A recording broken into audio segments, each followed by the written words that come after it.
সুজয় ভাই বড় ভাইয়ের তিনজন আজকে হাসপাতালে ফেলে রেখে এসআই সুকান্ত দাস নিয়ে থানায় ধরে নিয়ে যায়। তখন এসআই সুকান্ত বলেছে জেগে মাহমুদ রহমানের কাউন্সিলর 24 নং ওয়ার্ডের নির্দেশনার বাইরে কোনো মামলা হবে না, আমি কোনো কাজ করতে পারবো না।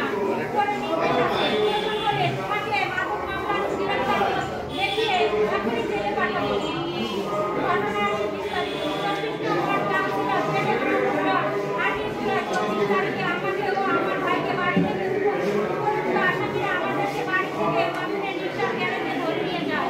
প্রথমে আমাদের বিবেকের পর হাতে মারতে থাকে এবং বলে তোর কাছে 20 টাকা ব্যবহার বিক্রয় করতে দিয়েছিলাম, আমার সেই বিক্রয় মালের টাকা দিয়েছি। তখন আমার বড় ভাই বলে তোমার গ্রেফতার এড়াতে আমি শুন এমন অবস্থায় আমার পক্ষ নেই যে এত টাকা ফেরত দিলাম।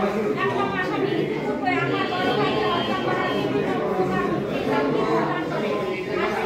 আমার বড় ভাই পরের বাড়িতে থাকার পর বাড়িতে আসেন।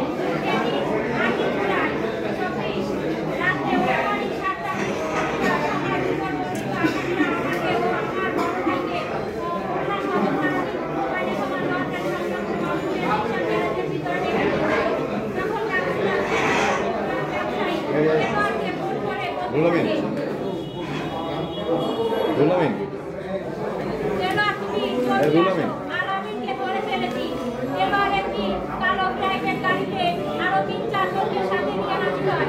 আমি আমার বড় ভাই মামুনের ভিতরে বসার পর উপরে বর্ণিত বাকি আসামিরা বুঝলাম আসামির পূর্ব পরিকল্পিত মোতাবেক দেশীয় অস্ত্রশস্ত্র সজ্জিত হয়ে আমার ভাইকে হত্যা করার উদ্দেশ্যে 2 নং থেকে 7 নং আসামিদের হাতে থাকা ধারালো চাইনিজ কুড়াল ও মাদক রামদা সহ দেশি তৈরি অস্ত্র দিয়ে আমার ভাইকে হত্যার উদ্দেশ্যে তারা শরীরে বিভিন্ন স্থানে পাতে থাকে, দলবদ্ধভাবে দিতে থাকে। আর আমার ভাইয়ের বাম হাত দিয়ে চাকাতে তার বাম হাতের 4টি আঙুল কেটে পড়ে যায়।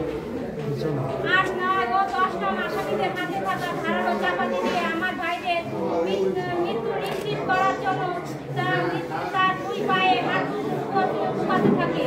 11, 12, 13, 14, 15 জুন আসামিরা আমার বড় ভাইকে মৃত্যু না হওয়া পর্যন্ত ঢুকানোতে থাকে। আসামিরা আমার থাকে এ পর্যায়ে আসামিরা আমার ভাইকে উপাইয়া রিক্সা গ্যারেজে ফেলে রেখে চলে যায়। পরবর্তীতে উপর বর্ণিত সাক্ষীগণ আমার ভাইকে কুপানোর দৃশ্য দেখতে পেয়ে সে ডাক চিৎকার করতে থাকে। আশেপাশের অন্য লোকজন দ্রুত ঘটনাস্থলে উপস্থিত হলে আশেপাশের অন্য লোকজন আমার ভাইকে দিদি ভাইকে করে খুলনা মেডিকেল কলেজ হাসপাতালে নিয়ে যায়। আমার ভাই খুলনা মেডিকেল কলেজ হাসপাতালে নিয়ে যাওয়ার পরে খুলনা মেডিকেল হাসপাতালে কর্মরত চিকিৎসা 8 জুলাই খ্রিস্ট তারিখে 9টা 45 ঘটিকার সময় বলেন যে আমার ভাই ইতিমধ্যে মৃত্যুবরণ করেছে। উপস্থিত সম্মানিত সাংবাদিক ভাইরা, আপনাদের মাধ্যমে যতদূর দায়িত্বশীল আইন শৃঙ্খলা বাহিনীর কাছে নিবেদন এই যে আমি যাহা আমার ভাইয়ের হত্যা ন্যায্য বিচার চাই পাইতে পারি তাহা বলুন আপনাকে একান্ত সাহায্য সহযোগিতা কামনা করছি। লিখিত নিবেদক মোহাম্মদ তৈরি শেখ। আপনার সুকান্ত আর আপনার জেডে মাহমুদজন এই মামলায় আপনার যখন মারামারি হয়েছে তখন কি তারা উপস্থিত ছিলেন? অনুপস্থিত ছিলেন। আর আপনার এসআই এই যে সুকান্ত সুকান্ত দাস আমাদের মামলা পরের দিন করতে দেয়নি। ওনার কথা যে এখনই বলতে হবে, আমরা যেমন করতে চাচ্ছে এইভাবে করতে হবে। এর বাইরে যদি তুমি যাও, তুমি এখন আইছো, তোমার এখন ইয়াবার সব চালান দেওয়া হবে, তুমি তোমার ভাইয়ের লাশও মাঠে দিতে পারবো না। তখন হচ্ছে আমার আব্বা বলতেছে এটা হবে কেন?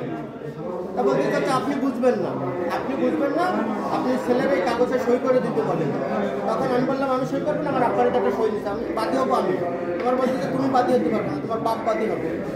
আচ্ছা কেন? আমার আব্বা তো বয়স হয়ে গেছে, আব্বা তো বোঝে না, আমি মামলার বাদী হবো। আমার বাদী হতে দিইনি, বাদী করছে ওরা আমার বাপ। আমার আব্বার দাঁতে তারা সই নিতে পারবে, তুমি বাইরে যাও, চাচার সাথে কথা বলবো। তাহলে আব্বার বললাম, আব্বার বলতে আমার তো কাগজে সই নিয়ে দিই, আসামি করবো।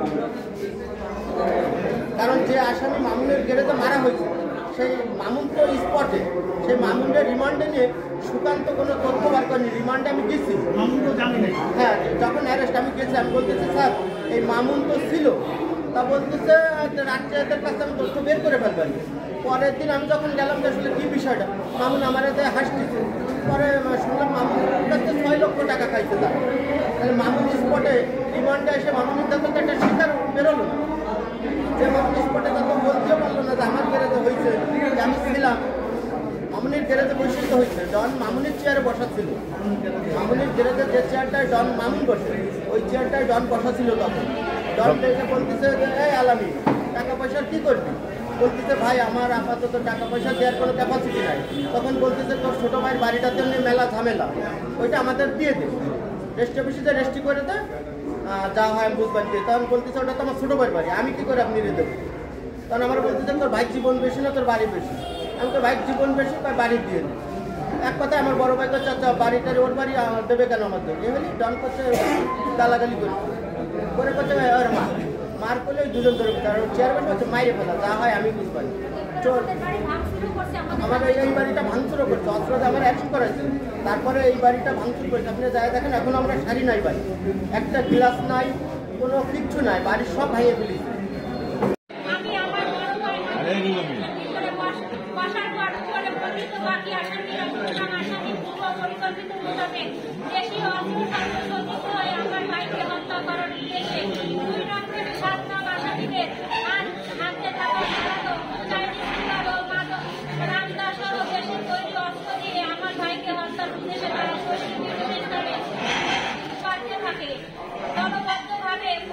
দিতে থাকে আর আমার ভাইয়ের বাবা দিয়ে তার বাবা হাতে 4টি আঙুল কেটে পড়ে যায়। আমার ভাইয়ের মৃত্যু নিশ্চিত করার জন্য তার 2 পায়ে আঙুল ঢুকাতে থাকে। 11-12 আমার ভাইকে দৃশ্য দেখতে পেয়ে সে রাত্রি করতে থাকে।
থানা